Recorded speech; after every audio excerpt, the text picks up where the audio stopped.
ito yung mga bagong makinarya na ginagamit natin para mapabilis at mapaganda ang ating pag-repack ng ating relief goods.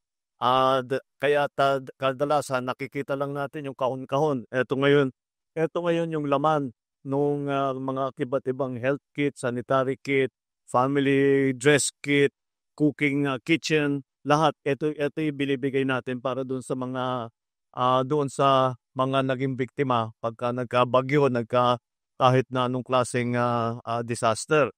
At yung tinesting namin, yun yung balde na merong filter na kahit anong klaseng tubig, wag lang malat.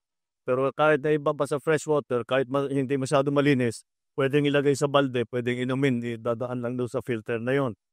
Ang maganda dito sa bagong makinarya na ginagamit natin, mas mapapabilis at mas mapapaganda ang ating pagpacking ng mga relief goods para ibibigay natin sa ating mga evacuees, para sa mga naging biktima.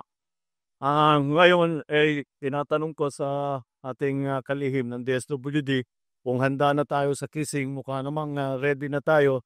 Nakapag lahat ng warehouse ng DSWD, lalo na dito sa Luzon, especially up to Northern Luzon. Although meron nang humingi ng tulong sa Region 7, mabuti na lang may ganito rin tayo sa Cebu.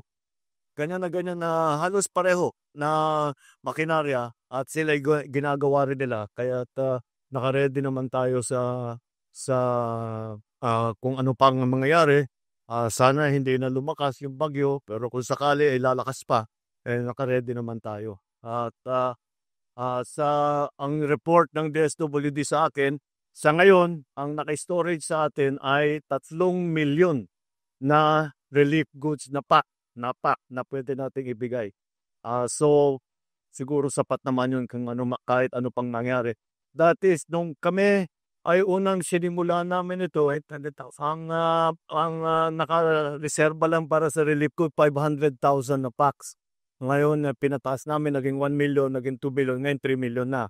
Kaya mabuti naman at kung ano man ang mangyari, may makakatulong kayo sa ating mga kababayan.